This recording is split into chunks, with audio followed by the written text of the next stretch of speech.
I'm constantly telling the dentists and physicians that I speak with, that I help coach, that our biggest wealth building tool is our income, because we spent our most time, money, energy, and effort getting that degree, and taking that, our time away from that, trying to find real estate deals or businesses or whatever. That's when our income can basically suffer. So today, my guest is Dr. Anisa Holmes, that knows what we're talking about with building wealth and building practice revenue. So today we're going to focus on how we can get better, make more money, be better leaders as a dentist. So Dr. Holmes, thanks for joining us. So much for having me. I'm really excited to be here. And I'm glad to find another Louisiana native as well. Absolutely. Absolutely. So tell us a little bit about your background and how you got into the position that you're teaching other dentists about this now. Yeah, so I graduated from Alabama Dental School. I know we talked about that earlier. I know you went to LSU, but I graduated from Alabama in 1999. And about year 15 into my practice, I actually discovered through my business banker coaching, and that this was something that you could use to be able to make your business better. And so my business banker actually invited me to a business conference. I had no idea at the time that they had actually made an investment in a program to be able to help small businesses. But through that process, I learned about how to grow my practice. I was the only dentist in the program.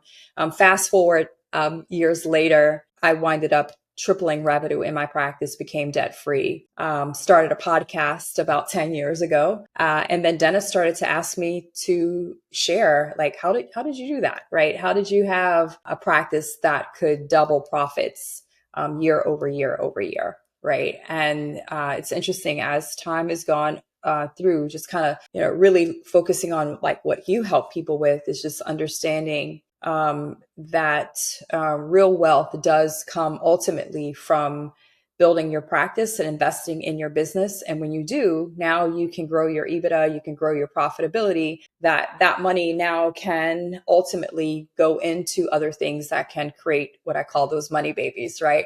Where your money actually makes money. But the biggest investment that I've ever gotten definitely was in my own knowledge, my own education, building my company, because those returns are always going to be really, really big because you can bet on yourself, right? So I'm really excited to be here. So I know you work with a lot of dentists and practices. What are maybe just some of the top mistakes that you're seeing when you go in and start working with these practices that you think, that's like the low hanging fruit that we could start with there?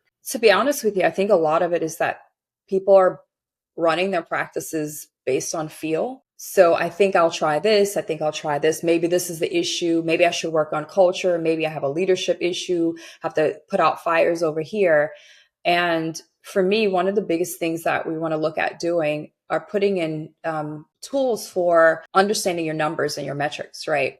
And so one of the bigger tools that I love looking at is something like even using a scorecard, right? And so that is a tool where within one glance, you're able to see if you have an AR issue, right? So it's a tool where you're able to look at that. How many people left last week without an appointment, right? So it's using the data, but ultimately having something that alerts you so that you know what's going on in your business. Again, understanding profit margins and numbers. When we have information, then now we can make decisions. We can know that we need to focus on communication training. We can know if we have a backdoor issue. We can have awareness. And so definitely having those tools, I call it forced accountability. Some people are like, I don't like that term forced.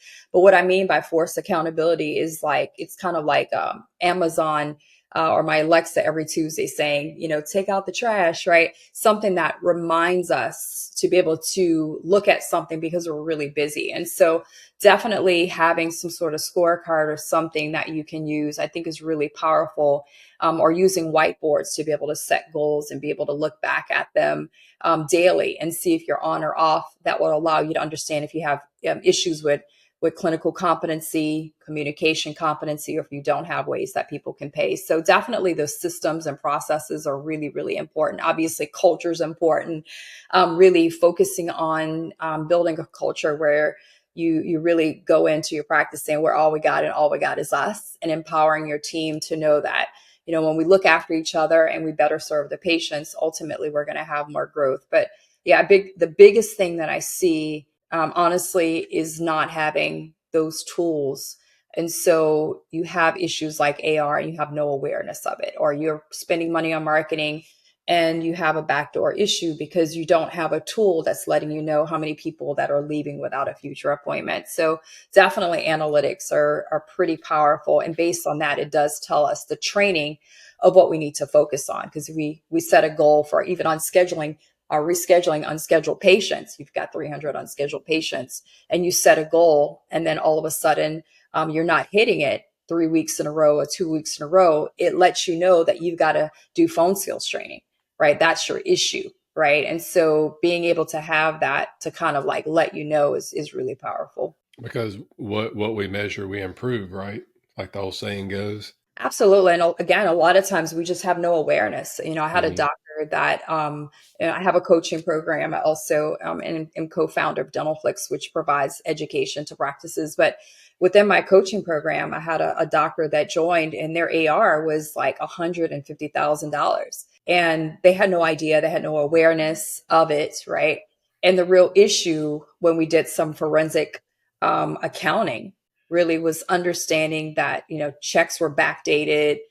We saw that checks, things were not billed, or it wasn't showing in a ledger that it was billed. Like, it opened up a whole list of other questions, right? But actually, when we really looked into it, there was several hundred thousands of dollars that were missing from the practice, right?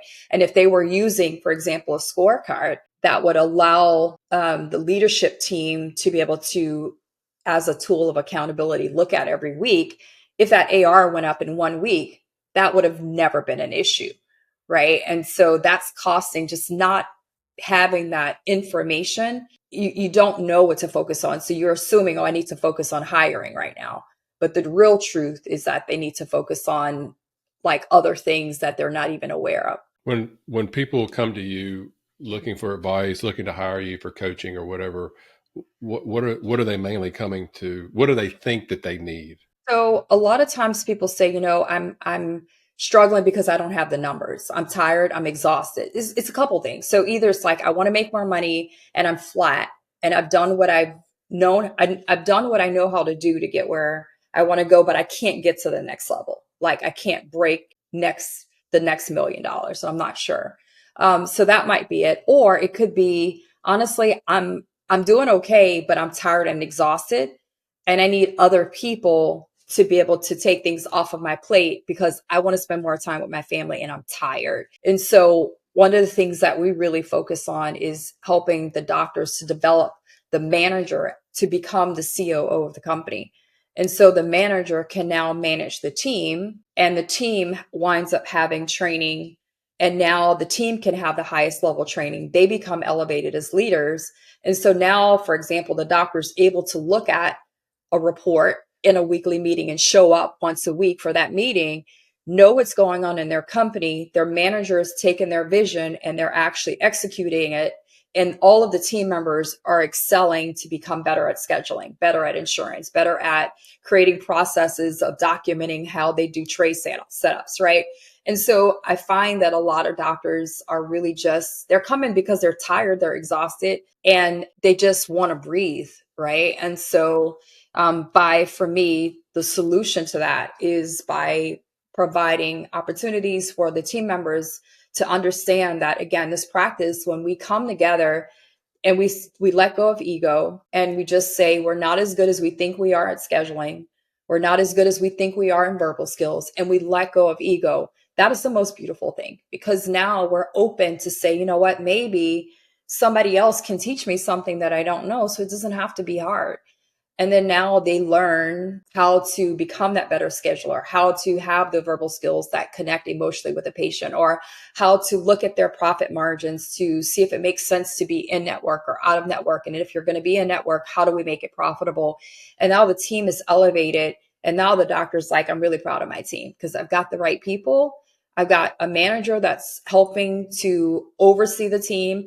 And the manager's not even doing everything. Like, the manager is just making sure that everybody else does their job, right? So they're not tired, burnt out, and exhausted. And so to me, like, people find me because they hear that the solutions that we provide again, through our coaching program or through Dentalflix, which now has training and education from over 100 different coaches, educators within the industry, then now we can take training and developing our people off of the doctor. Because the truth is that doctors and managers as well don't know how to do everything, right? Like, so when I was a practicing dentist, I was really good at restoring implants, doing cosmetic dentistry. That was my thing. I love doing complex cases, but I didn't know anything about insurance, right? And so if insurance changed month to month, I really wouldn't know, right? Or I may not be, I was really good in marketing in my practice. I was really good at verbal skills, but I might not have been the best at again, like the best way to schedule, but maybe this coach or this trainer or that trainer has done that for 30 years. So they've worked with thousands of practices and they've developed a recipe or a formula for what actually works. Right. And so I've realized that sometimes we think if we just work harder, then we're going to like finally get to freedom. Or if we work harder, we're finally going to get to that number. But the truth is hard work doesn't work. It just, in my experience, just makes us tired. And so we have to be strategic. You know, we have to say, well, how much do we want to grow? Or we want to be able to, you know, have somebody to help us with investing in real estate or investing in different types of investments, right? And so we want to have a plan where every quarter we want to take out 100K every quarter to invest in a different real estate deal. I want to have that extra income, right? Well, you can 100% do that if you are now creating a circle of focus. You're looking at last year's numbers and seeing what month was the best month. It was because we did X amount of that service. And now we're using, for example, a whiteboard to make sure that we are now consistent with performing X amount of that service. And if we're not, then we ask, is it clinical competency? When we improve that, can we be more consistent? Or is it communication competency? Oh, clinically, we know how to do clear aligners, but we have to be able to get better at verbal skills. So we know that's it. And if every patient is telling us yes, which is unlikely, but if they are, then do we have ways to help people actually pay for it? And so again, that becomes a framework. And with that, then now we can again have a strategy that, yeah, we use an Excel sheet to be able to create that strategy and look at numbers. But now ultimately we move our actual goals to our whiteboard. And that daily will hold us accountable to having the conversations or getting the support that we need to be able to improve it. And so we can literally go in, like I've shared before, will be figured out in my practice. It's like we doubled profits, not 1 year in a row as a young practice, but as a 15-year-old practice. We doubled profits and then we did it again and then we did it again. And that came from literally looking at the numbers and the data and saying, if we do X amount of this procedure and Y amount of this procedure, and that's all we focused on for Q1, then we would hit our goal. And then in Q2, we're going to keep that going because now that's in momentum and flow. And we're going to now add on an associate, or we're going to add on a new procedure that we're not doing. We're going to add on something in hygiene like perioprotector laser, right? So we can be very strategic. And again, now we put those numbers to the whiteboards. And at the same time, we're empowering our team to say, guys, if we hit these numbers, when we hit these numbers, we're going to have more profit and we're going to profit share. Like, because I want you to put your kids in the schools you want to put your kids in, private schools, or if you want a better car, go buy a better car.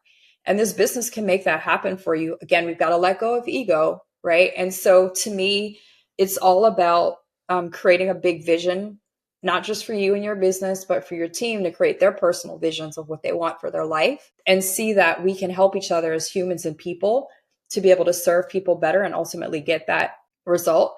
But my core belief, of why now I have a manager running my practice. I am retired. I do full-time, training and teaching, and again, have developed Dentalflix is an incredible training resource for practices to take this off of the plate of the managers and doctors.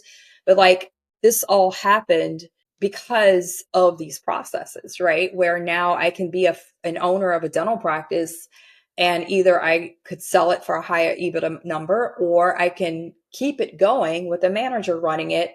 And it becomes now my practice is a passive income source where I don't have to go in, I don't have to see patients, but it's continuously paying me. And now I can take that and put it into a real estate deal, right? Which is what I've done in the past, right? So I actually use my practice as income to support the real estate, multifamily deals, and like all the other things that I've gotten into. Well, you'd mentioned a little bit about phone training, and many times we don't have an issue of getting people to call our practices.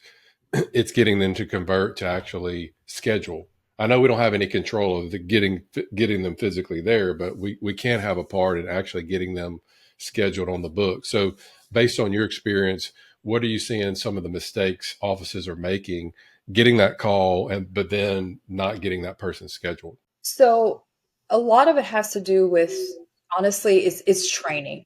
It's training, it's development, and sometimes it's like, again, it's lack of knowledge. It's like, hi, do you take my insurance? And because you've not been trained on how to answer that question, it's not your fault. It's not the team's fault. They're just like, no. And they're like, okay, well, thank you. And they go, okay, because you don't know what to say. Right. And again, it's not the team's fault. Like if you look at companies that are, a company, and if you go to buy a car, you go to the mall, and you're at, Louis Vuitton, and they're selling a very expensive handbag.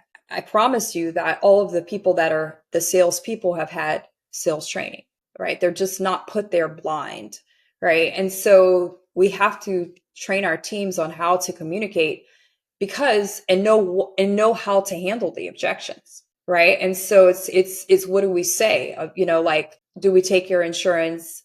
The wonderful thing about insurance is that it helps patients to be able to be put toward treatment. But as you probably are already aware, oftentimes it gives you $1,000. Treatment could be, depending on what you need, it could be a lot more than that. So what we would recommend is come in, let's see what we need to do. And for most of our patients, they are able to either take care of it with insurance, or we have other ways that they can take care of the difference. We're here to help you, right? Like, so it's really getting into, again, the training, with the team so that now they understand how to be able to have those phone conversations to be able to get people in. Other times too, it's like, what's the real issue? Is the real issue that they're worried about their insurance covering it, or is the real issue they're not sure if they can fit it into their budget? That might be the real issue. And so that can be a question. For some of our patients, the fact is that they just want to make sure that they can put it into our budget. Right. And so you're coming in, you're interested in clear aligners. The truth is that insurance is not going to cover it all. It'll cover a little bit.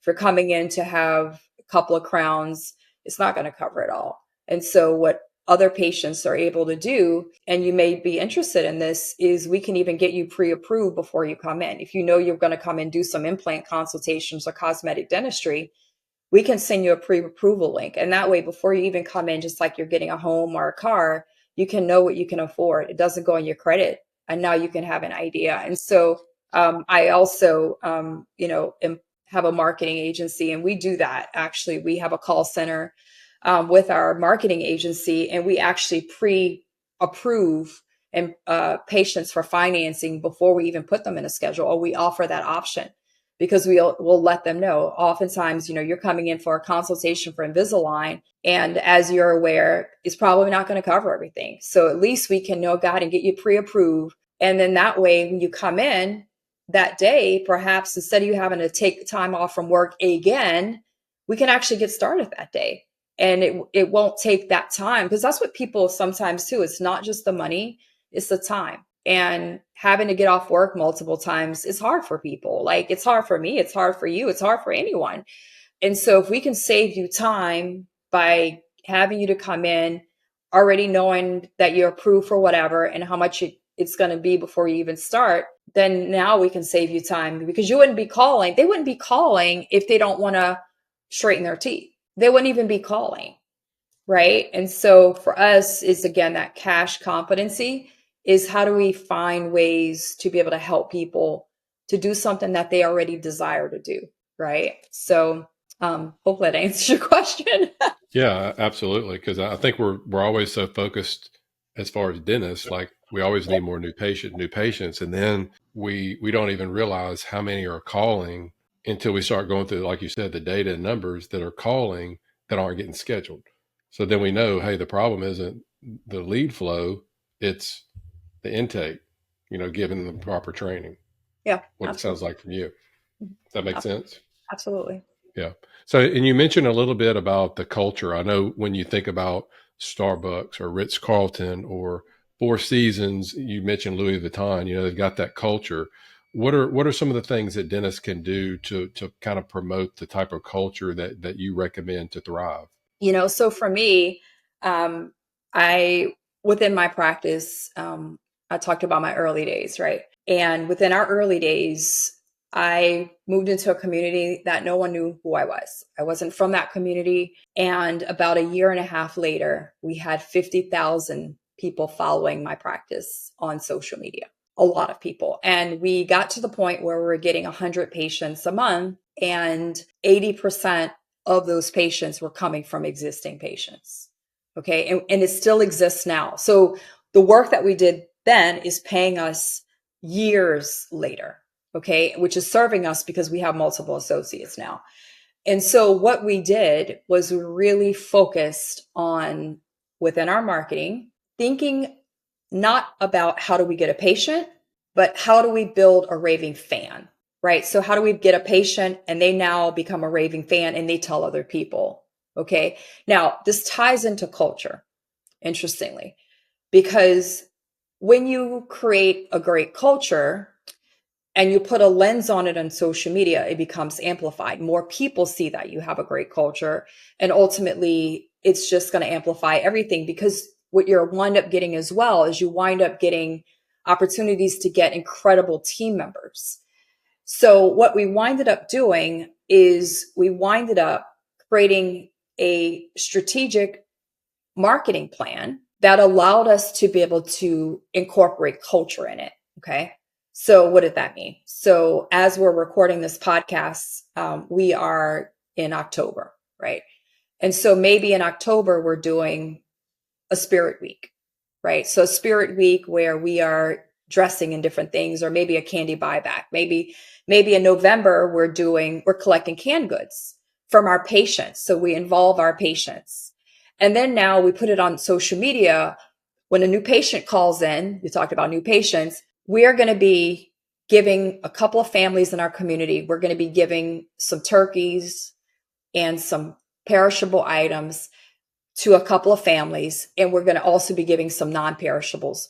We would love, if it's up to you, but when you come in, if you'd like to donate a couple of cans to our canned food drive, it'd be amazing. You can help us to help this family. Now, I'm not saying I'm giving the person a discount at all. I'm just letting the potential patient know a little bit about who we are and our values. Okay. And so now we take the cans, we have it on social media. People are bringing in cans. We're posting on social media that people are coming in, they're participating.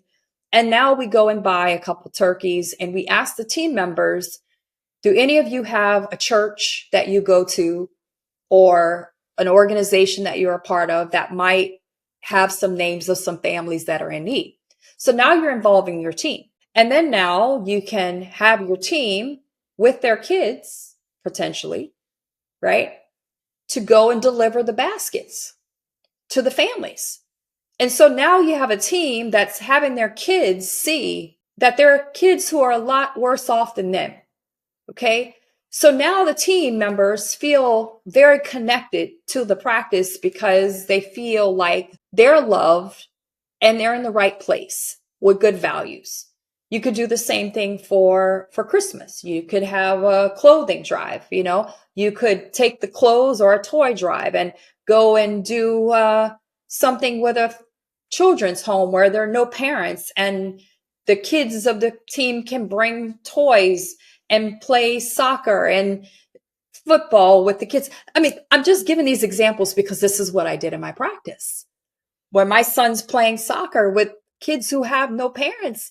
And so these are things that within over the years, that I've seen help practices thrive and grow. And these are things that we help, like, how do I help, dental flicks? It's like, this is a core, like having community engagement. I call them community engagement campaigns because they build the culture of your practice.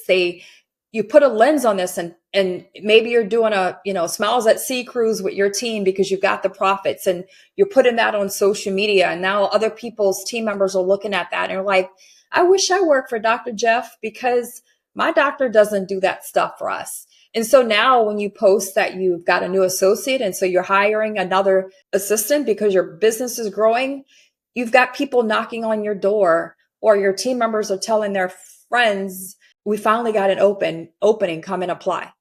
Right. And so it's interesting how we can tie it all together, building a culture, letting our potential patients and our patients see what we're known for, involving the community, involving our team. It's really beautiful. And it doesn't have to cost a lot of money. It doesn't have to, you don't have to have a big marketing budget for this, right? It's just coming up with the creative ideas and execution, and involving your team members to be able to execute these things. A free dental day where you're treating 100 kids for free. Like, it's, involving volunteers from the local dental school if you got one. Um, I mean, I could go on and on, right? So, but these are things that I think are really important. So you tie that in with, again, having a strategic plan and data, and saying we're not as good as we think we are. And when you build that culture, you can be humble with your team. Like, you know, we're not as good as we thought we were, because if we knew how to do it, we'd already be doing it. And we'd already be giving bigger bonuses. So clearly we're all doing the best of what we all know. Hmm. Right. So, like, let's just learn how to get better at verbal skills, or let's learn how to do those marketing campaigns, or let's learn how to really do insurance correctly so we're not making mistakes and errors, or schedule correctly, or let's document our processes so as we're growing, we don't feel stressed because we have to bring on a new team member and they don't know how to do tray setups. They can go watch videos, right? So it's not like, I believe that growing a practice is not hard. It is, but it's not. It can be simple, but I do believe it's lack of knowledge of why so many people are tired, exhausted, burnt out, and struggling financially, and not able to invest in passive income opportunities because it just doesn't exist. We have to realize as dentists, we went to dental school and all we learn is how to do procedures. And then we get out, and if you're not lucky enough to work for a really good practice to see how the business aspect and marketing and culture aspect, it's tough to do it on your own, especially for people that are just starting from scratch. So I think what you're teaching, what you're doing is great, and it reminds me of the fantastic book that's really helped me change direction in my life, Who Not How, by Darren Hardy. And we're all out there just, how do you do this? How do you do that? And instead of asking that question, you find a who like you that could do it for us. It took me forever to start a YouTube channel because I was like, well, how do I make the thumbnails? How do I edit it? How do I publish it? And now I found a who, and I just do the content and let them do it. So he, and that book was with also Dr. Benjamin Hardy, and he's got the who and the how, the gap and the gain, science of rapid, like he's writing a new book right now. The science of rapid transformation, the science of hitting impossible goals. And I actually had him at my event in June, Oh, awesome. um, in Fort Lauderdale, and there is 100%, it. And the question I pose for you guys, right? Like, if you decided that you wanted to um, increase your EBITDA by, like, whatever, $500,000 in the next, by the end of the year, okay, or in 6 months, right? Instead of 5 years or a year, like, what would have to be so? Okay. Why don't you have it already? Okay. And so it's probably because you're optimizing for the wrong things. You're distracted. And so it does become back. Who is the who that you need, right? Who is the who? Because if all you did, like you might be like, well, I can't do that because I don't have enough patients coming in for my high value services. Okay, well, who's the person? Who is the who? Who is the agency, for example, that can run your marketing to give you enough leads flow? Okay, great. So we got that checked. Who is the who that can train your team on the phones and the treatment coordinators to close the cases? Who is that who?